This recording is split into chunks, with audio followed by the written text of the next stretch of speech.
Hello, everyone. Welcome to a special episode today on Arash's World. And we have not one, but two guests coming here and talking about some very current and very important information here. So I'd like to welcome Dr. Emily Bashah and the Honorable Paul E. Johnson. Welcome to Arash's World. Thank you for having us. Thank you for being here. So I would like you to briefly introduce yourself in any way you see fit for our audience here. How would you describe yourself? Maybe, Emily, if you can get us started here, please. Yeah, absolutely. So my background is Jewish Iraqi. My parents survived persecution and attempted genocide in Iraq as being a persecuted minority during the rise of the Ba'ath Party, and are immigrants. And their story of survival really supported me to go into psychology and working with immigrants, and also in the criminal courts doing forensic evaluations and working really to understand the people that society has rejected, that there is a place in our community for them, and to really understand what brings people to do some of the things that they're drawn to do, and maybe even some of the evil that we see them committing, because Paul and I really both believe that we all have this potential to be good or evil, and this is all within us, and it's really a matter of choice, and there is a shared humanity. And it brought us to write our book, Addictive Ideologies. Paul's perspective is from the political side, mine is from the psychological side, and we've looked at forms of extremism, genocide in the world, my work in working with people who are being convicted or charged with acts of terrorism, and really understanding what are those psychological processes that drive people. I do also have a clinical practice that I work with people on an individual basis. And we also do have a podcast that we co-host, The Optimistic American, where we're really trying to give teachings and learnings and wisdom and things that we've both learned from all of our experiences, to have these golden pieces of wisdom for people to improve their lives and create a life of meaning and purpose and value. Thank you. Wonderful. And yeah, Paul. Let's see. Well, my parents both, my dad when he was 7 and his brother was 11, they hitchhiked out to Arizona from Pennsylvania. Their mother had died. He shined shoes in downtown Phoenix. We grew up in kind of a lower income, poor neighborhood in Phoenix, but we had 9 brothers and sisters. I was fortunate enough to have parents who were pretty actively engaged in kind of what we were doing. I ended up becoming mayor of the city of Phoenix when I was 29 years old. I spent a lot of time in politics. I've worked in presidential campaigns. I've worked in a lot of nonpartisan movements trying to help independents get more engaged in the political process. I'm actually involved in a number of those processes now. And I've just had for a long period of time a keen interest, not only in politics, but specifically in individuals who are driven more towards extremist types of activities. I've been around the world. I've been to most of the major genocide sites in the world. I've studied them, looked at them, tried to understand what was happening with them. Dr. Bashah and I both have an interest in the same thing. The book that we wrote really is about this intersection that exists between genocide, terrorism, and extremist movements. I think if you were looking at the major question that we're asking in the book, it relates to a story that was given to us by one Holocaust survivor or one genocide survivor in Bosnia. And he was talking about, we knew that there were trenches that were being dug all over Bosnia because Milosevic was taking people and creating mass graves from them. But a group of our soldiers came up to a large ditch where there were about 15 or 20 people with shovels and backhoes pushing dirt over into the ditch itself. And when the soldiers came up, the people ran away. By the way, none of the others were soldiers. They were just putting dirt down into the ditch. When the soldiers got up there, there were people in the ditch that were still alive, children, babies that were still alive. And I think the question that we're trying to ask is, how does that happen? How do people get there? How do normal, average people get to that place where that type of thing happens? No, and just to remind everyone, your book is called Addictive Ideologies, Finding Meaning and Agency When Politics Fail You.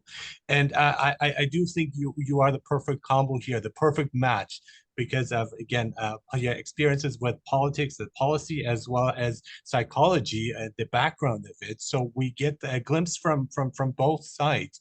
And it's what you're saying is really like, it's horrendous stuff that is happening. And we try to come to terms with it.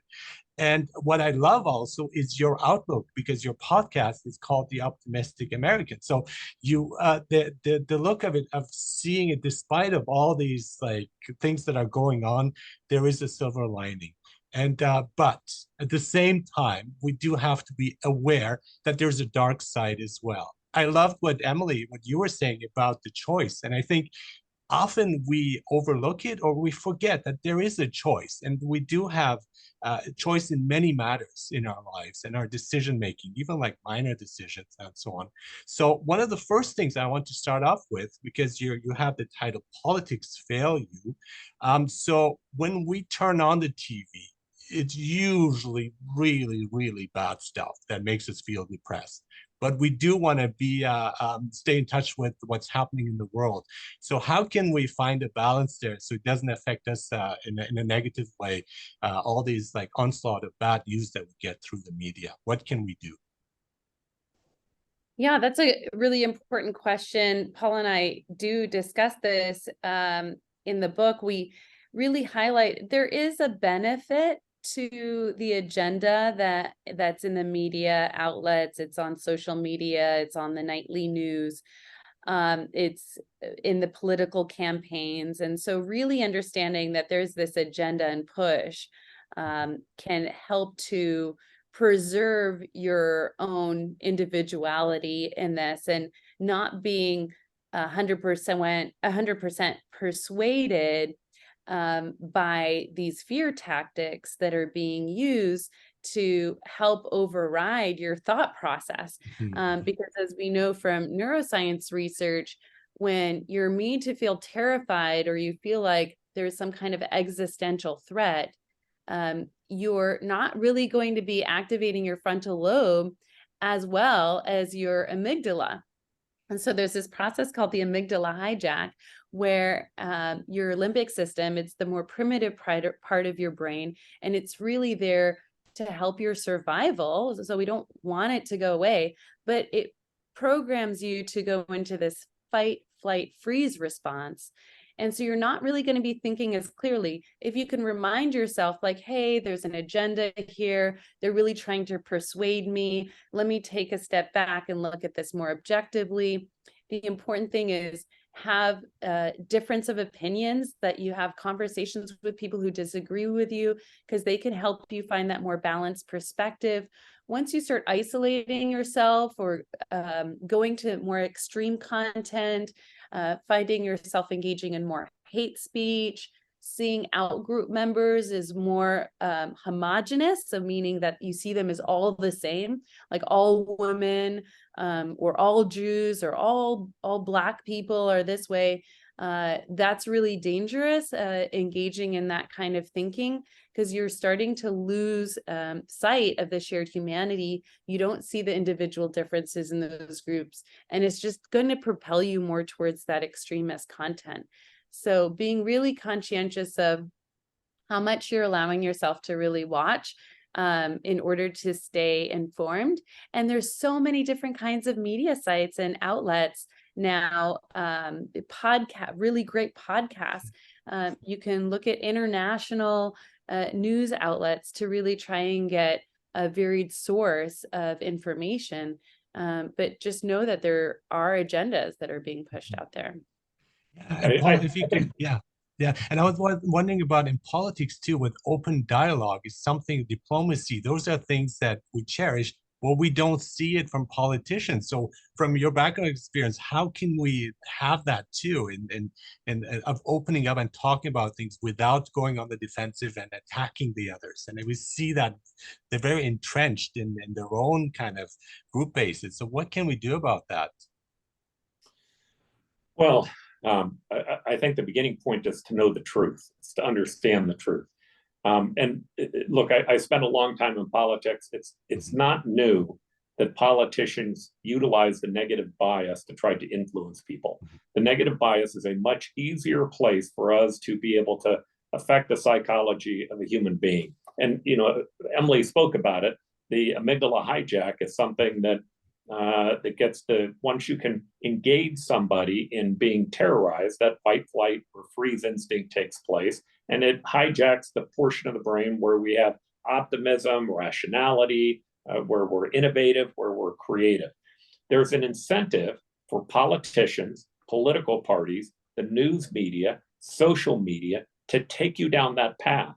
Now, that doesn't mean that the things that they are telling you are untrue, but they are almost always out of perspective. If you look at what's going on in the United States today, there is no better place nor better time to be alive than right here and right now. I mean, I can walk you through statistics and numbers and show you what's taking place in our in where we are from a world power standpoint, why it is that we're not in danger of losing the world's reserve currency, why it is that we're not even as divided as you might think that we are. But that's not the message that those groups want to give you. They want to give you this extremely negative message because they want you to watch their program tomorrow. So it's part of the goal here is that you have to take some responsibility to find other outlets, to find other ways to get good information. You're probably not going to find it on the nightly networks where, you know, you have these talk show hosts that aren't really giving you news. They're trying to persuade you into being involved in one psychology or the other, one philosophy or the other.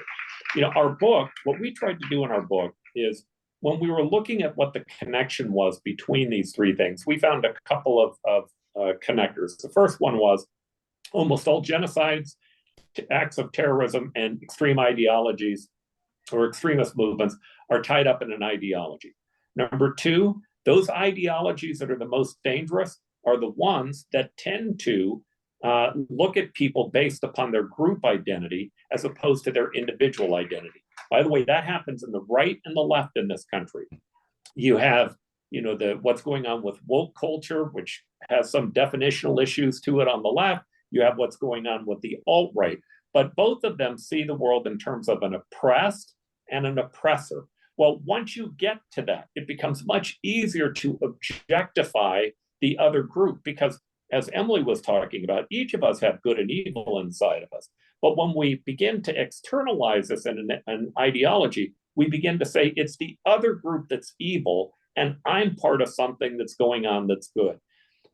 Rational thought rarely fits into an ideology. There's a rationale to ideologies on the right and the left. And again, it's generally trying to appeal to what they hope are victims or people that they're trying to turn into victims because they need them to believe that the oppressor is that guy that's standing over there, that person that's standing over there. The reality is that once you start to take agency for yourself, once you begin to recognize that you really have control over your own outcome for the most part in this country, that there are very few external factors that are really going to destroy us. And once you begin to recognize that the world is in a much better place than you might have guessed, it gives you the ability to look at issues from a very different perspective and to be life-changing because of it. I love everything you're saying, and I completely agree with you. And I think this black and white thinking, and I've mentioned it various times in this podcast, and I've had many psychologists talk about that too, that we're led by our emotions, but we're not thinking rationally. We're not even, these are just like emotions that are coming from fear and anxiety, and we're on the defensive. And that idea of seeing like you're either with us or against us, or black and white issues, when in reality it's much more colorful than that. And so one thing that one of the books that I read was called The Wealth of Religions, and it looks at how we want to belong. Our ideology goes with belonging. And there's an interesting idea, and I'd like to, I mean, I've been fascinated by cults too, how it happens, how smart people, rational people, people are educated, get trapped in that. And it's not a simple matter of brainwashing. I think it's much deeper than that too. And so the club model was proposed by Lawrence Giannaconi, I believe. And he says that we like to belong to a particular group. And the more distinguished the group becomes, the more sacrifices we have to make for it, the stronger our cohesion becomes, and the more entrenched we are. And then we see the other as the enemy, so the us versus them. So you can see that with the various religions where you stand out, and then you are seeing the others as somebody who's opposing you, but you are really embedded in that group. So I think that is dangerous because you do also lose your individuality, and something that was mentioned here too, and your choice, because you go with that group. Maybe Emily, we can maybe talk a bit more about that. How does that work? Why do we become so much? And we can see the two groups you're talking about, the extremists, both on the left as well as on the right, and they're separating themselves into their own camps. So what's happening there? What are the processes, and what can we do to protect ourselves from falling into that way of thinking that is just like one-sided? Yeah, the danger in cults is that you give up a little bit of yourself at a time. And so you never really see the dramatic shifts and changes. It's like, Um, sorry, it's like the frog in the hot water, right? And it keeps like yeah, increasing the temperature, and by the time you notice it, it's probably too late. Yeah. absolutely. And so there are a lot of survivors who are coming out of cults who talk about these processes and how they just were searching for something, and maybe even something what quite profound, that they wanted some kind of self-importance, some kind of validation. They wanted to do something purposeful with their lives, but yet something was really missing for them. Sometimes people who have gone through an extreme trauma or a loss or a death of a loved one have this gaping void in their life. And if you have a leader who's very charismatic and offers very simple solutions, it can be easier to really give them this rhetoric and this ideology, and it becomes something that they internalize and adopt. The challenge is people who gravitate towards cults, they lose their identity that they had before. It becomes replaced with this new identity. So in order to either prevent people from going too far to an extreme and become more radicalized, you really want to keep them connected to things that they used to do, things that give them joy and fulfillment, their family, that sense of belonging and commitment to community, especially if it's helping to nurture that sense of self-importance, that what they're doing matters. The more that they can be rooted in those areas, that's going to really help prevent them from losing touch with their reality and getting pulled in. The danger, and this is part of this addictive model, is that people then start to surround themselves that have more extreme behaviors, more extreme radical ideologies. They start to isolate themselves from people that they used to be with, that think differently from them. And that there's this obsessional component, and they continue to do things despite it hurting themselves and others that they love around them. So the more they become detached and then attached to this new identity and this radical ideology, and it's very dangerous. There's some neurological or neuroscience research to show that addictions tend to amplify dopamine in the brain, and it gives people this kind of like shots of adrenaline, and they maybe feel more powerful, especially if they feel like they're in an argument and they feel like they're right all the time. And so they're seeking and searching for those same rushes. And it's an activating hormone, it's an activating system, the dopaminergic system, that's a pathway in the brain. And so they're enticed by that and they continue to want more of it.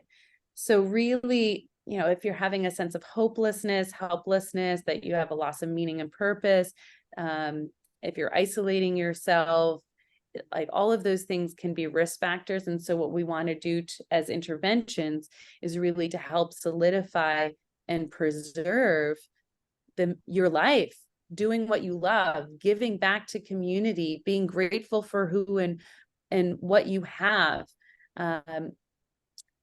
belonging to a sense of community or shared purpose is important. All of those things will help to create some protective factors for people. I think there is essentially a push and pull. Like there's a push, we want to fit in, and then we also want to be ourselves and preserve our individuality. And I think that's like the human dilemma of like not going too far in either direction. Because if you go into completely individualistic, then you have no contact with reality. But if you go too far into it, you end up in a cult. So finding that right balance, which is really hard, but also the idea of cognitive dissonance. And when something does not seem right, to speak out, and not be afraid. But the problem is, and Paul, I want to get your view on that. When you do speak out and criticize your own camp, your own group, you get ostracized. So it seems like the radical point seems to prevail, and the more like moderate, more rational ways do not seem to survive this. And there's this like constant pressure. How can we find that's important balance there? So let me back up a little bit to try to answer that question. First, I'm a registered independent today. I used to be a registered Democrat during the time I was mayor. I've given up on the two political parties. And in fact, I think that they're both exacerbating the problem. They're making the problem worse because of the tribal instincts that are engaged in them. And if you want to solve the problem, you have to start with an empathy for both sides. I would tell you, before I get to the solution, I will tell you, I think that there's a solution both for a person who's already engaged in the ideology, and then there's the solutions that we need for the rest of us who aren't engaged in them to take part in. But one of the mistakes that government was making, and people in government, was the belief that what was driving these individuals was fake news. It was conspiracy theories. It was all of these things that people were saying that we knew was inaccurate. The thought was, hey, they're getting this inaccurate information, and that's kind of driving them down the wrong direction. What we know from looking back on this is that's not true. What happens is there were individuals who, on either side, the right or the left, felt that they had been harmed by any one of a variety of things. But as people begin to feel that they're socially ostracized, as they begin to feel that they're economically harmed, they begin to look for a solution. Now, I'm just going to pick out one group for a moment because we see it a lot on television, but I could easily pick out the left as well. When we think about the far right today, oftentimes the criticism will be, well, look at these terrible people. How could they follow Trump? Well, let's start with this. The average person who was engaged in the Trump campaign, a Trump supporter, was a white male over the age of 50 who had less than $1,000 in his bank account. Now, if you start looking around the country, and I've campaigned all over the country, you go into places like Pennsylvania, Wisconsin, the Rust Belt of the United States, you'll find that there are a lot of different people who over time have been laid off of their jobs. The steel mill closed, the coal mine closed, the factory closed. And so these people ended up being laid off or extremely stressed, which stressed the rest of the town because economically then everybody gets hurt. There are also other social issues that have begun to arise. The civil rights movement, which I've always been a supporter of civil rights, equal rights, and human rights, but there's been an effect of them. If you look at things like affirmative action, right? All of a sudden they began to feel pressure from other people who might get the promotion or get the job before they would. And then it even got down to the point where now you have kind of this woke culture that talks about the patriarchy and white privilege, as if you're a white male, you automatically must not be able to understand and you must be privileged. Well, here's the thing. What you're really doing is you're shutting them up. You're trying to silence them. And that's isolating them. And as you do that, it is eventually somebody's going to come along and say, I see you. I see the pain that you have. I see how you're being treated. I see what's happening wrong to you. And when they do, once they see them, once they recognize them, they'll follow them regardless of how much they lie or they cheat or they steal. That need for recognition, especially when you've been isolated, is great. And that's what ideologies do. They attract people when they've gotten to that place. And how you turn someone into an extremist is the rest of us begin to go, oh man, you can't even talk to them. So you start to back away from them. And that drives them more towards other individuals who are even more extreme. The result of that is oftentimes it turns to violence. And by the way, there are two types of violence. The violence on the right we watch when we watched the Capitol riots. We saw what that type of violence looked like. My argument would be the idea of cancel culture. That's a very different type of violence. It's one where you're ruining somebody's reputation by calling them a racist or a bigot, oftentimes without provocation. It's because they said something that you don't like, or they look like someone that you don't want them to look like.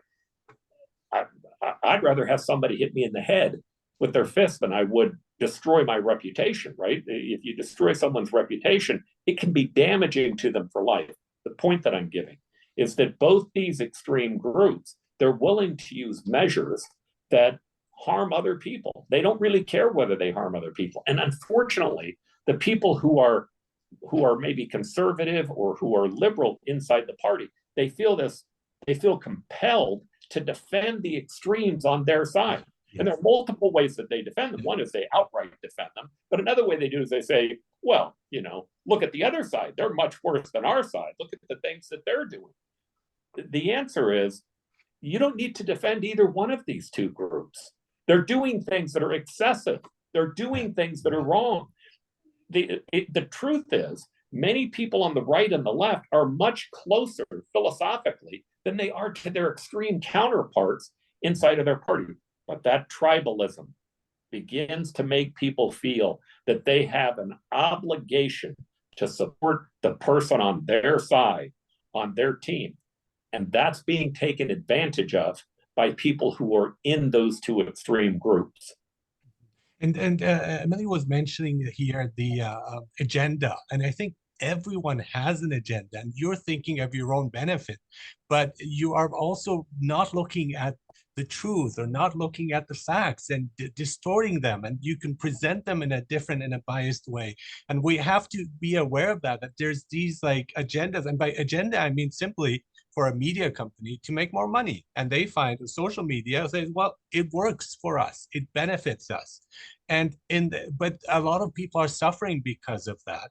And so there's a lot of anger and aggression on all the sides. And why can't we have a more like peaceful one that's based on empathy, of understanding the others?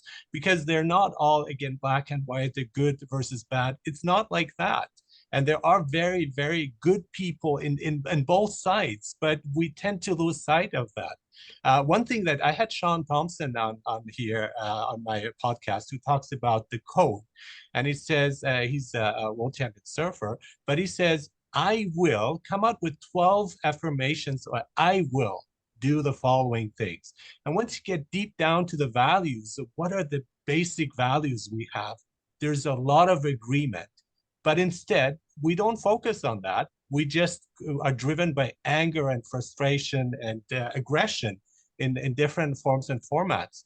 How can we switch, Emily? How can we switch to the more peaceful outlook, to a more optimistic one that Paul is proposing here as well?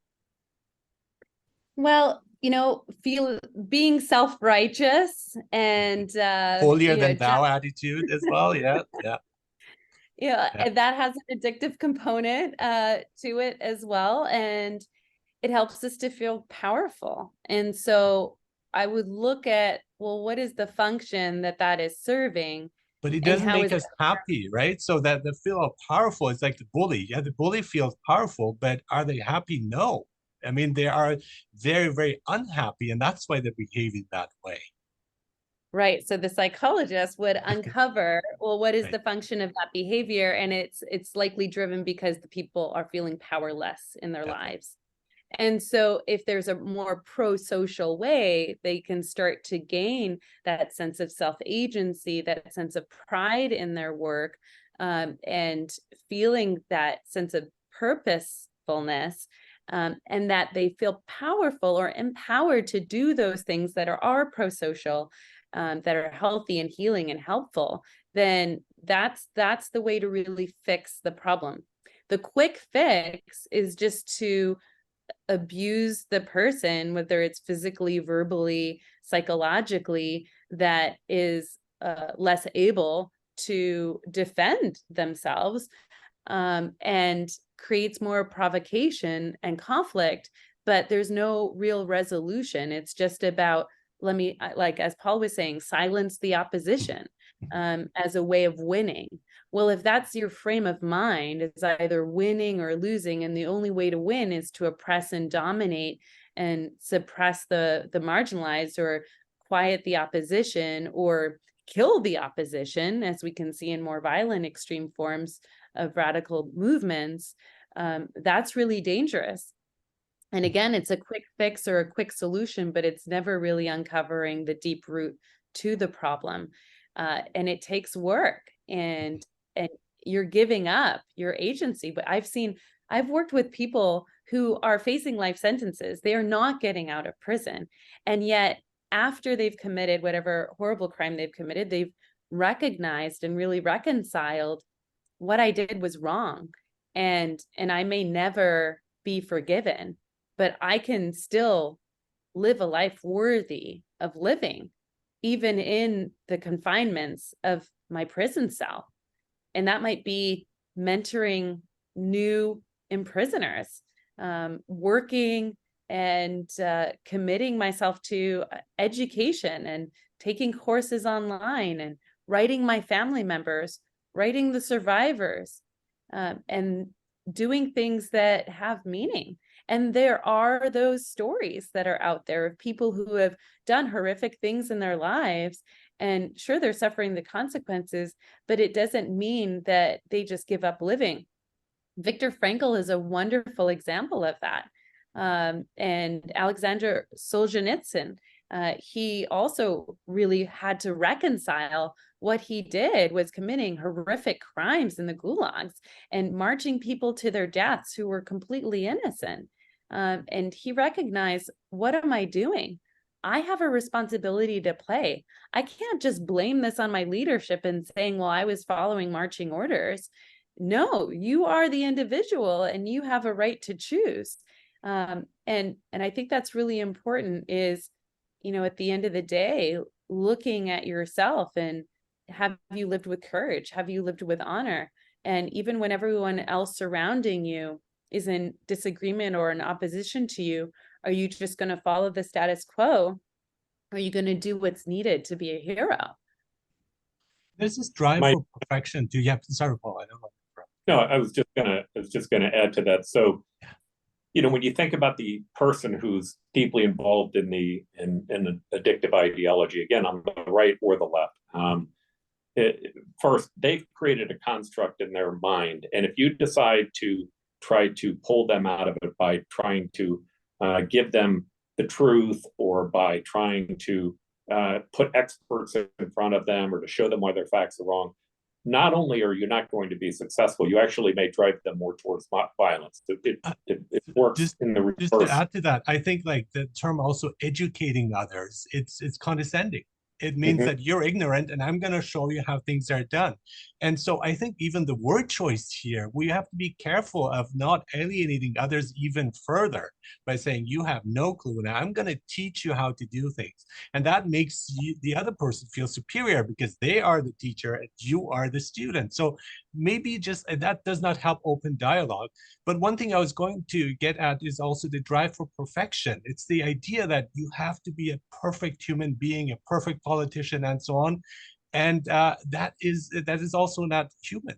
It's not human, and it's not helping us in any way, because we do need to we make mistakes, and we need to be open about that and not see it as a failing, but actually as a strength when you admit to it and you learn from it, as you are saying with Emily, with people who have made profound mistakes. but everyone needs a second and third chance, and being open to talk about it instead of trying to hide that with like toxic masculinity, just to use another term, because you're trying to overcome your own weaknesses and failings and you try to cover them up.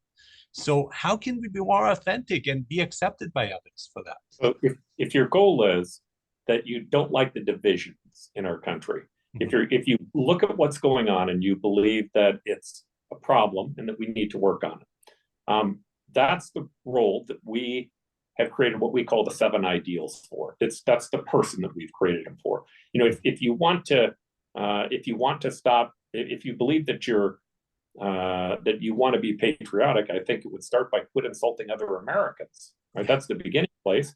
It's understanding that that we each have a role of accountability that we have to take on. That all of us have good and evil inside of us, and instead of looking at what the other side is doing wrong, we need to look at ourselves.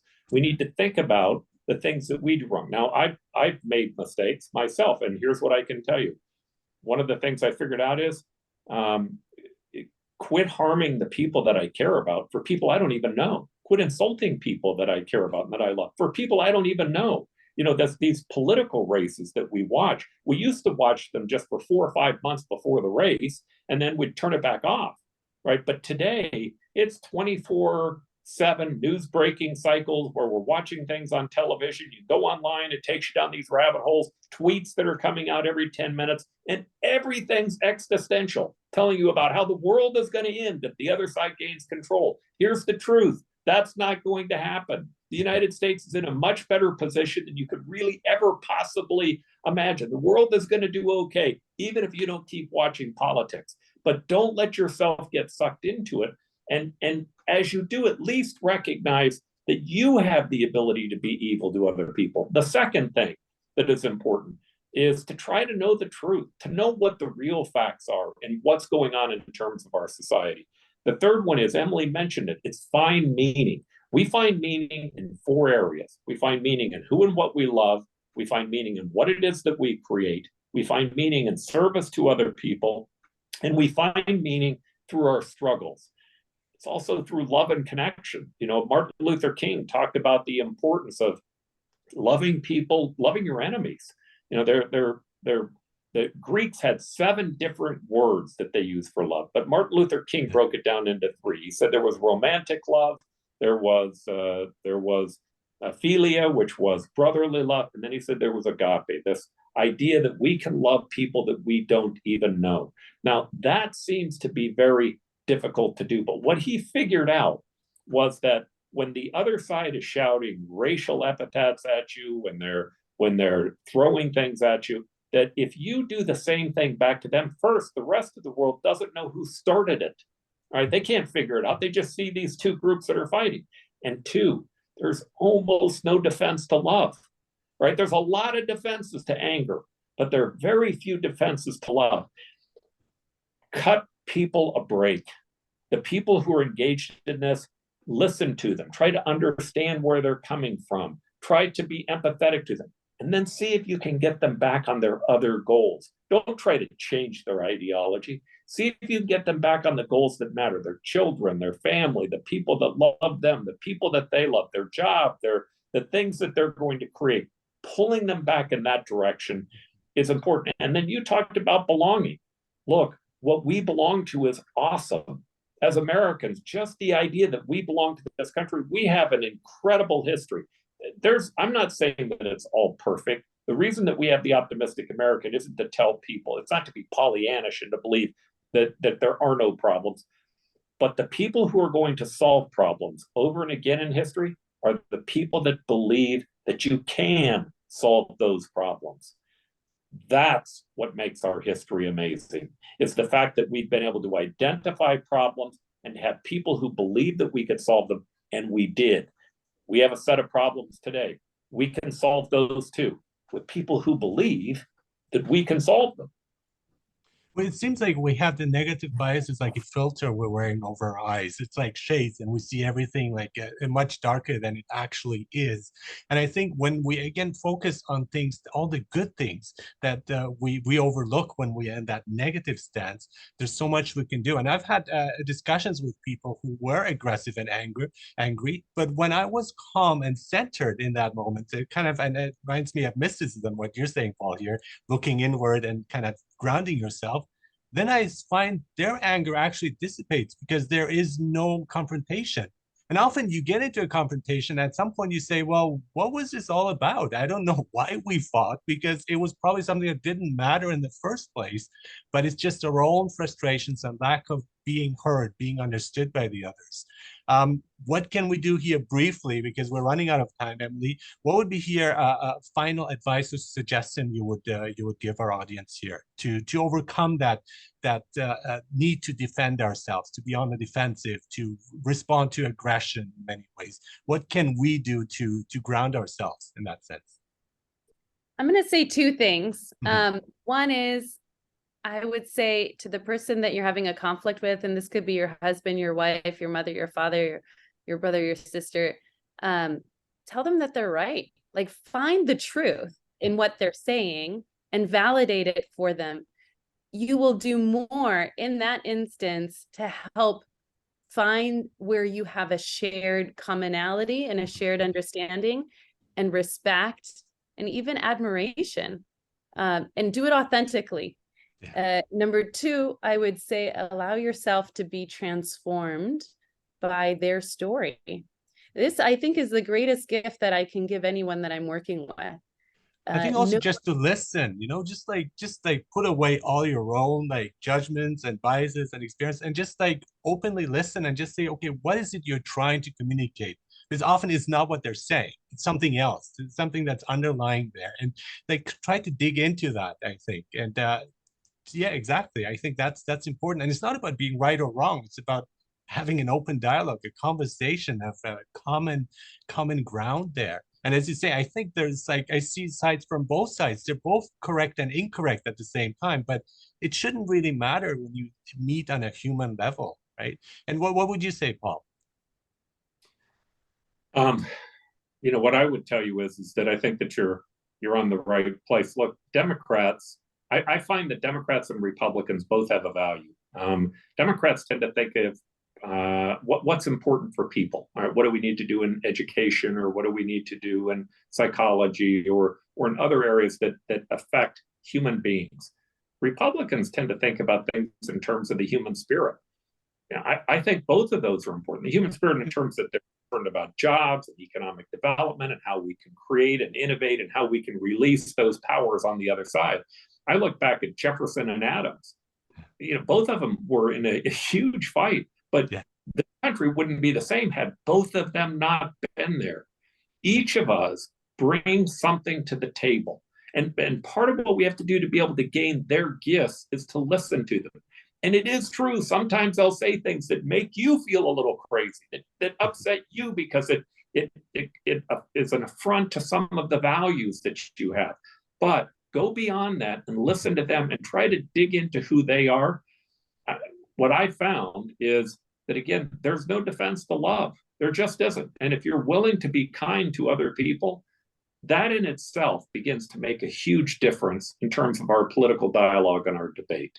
Mm-hmm. And we can take that first step. It's in our hands. It's our choice, and then see what the reaction is. And it's usually a ripple effect. You'll see things that you didn't expect, and in the others, and they will appreciate it. I very much appreciate talking to both of you, and it gives me, when I talk to people like you, it gives more hope, because it's not as bleak as we think it is. There is, especially your focus here on optimism and your book that sheds light into these processes. Thank you so much for being on Rash's World.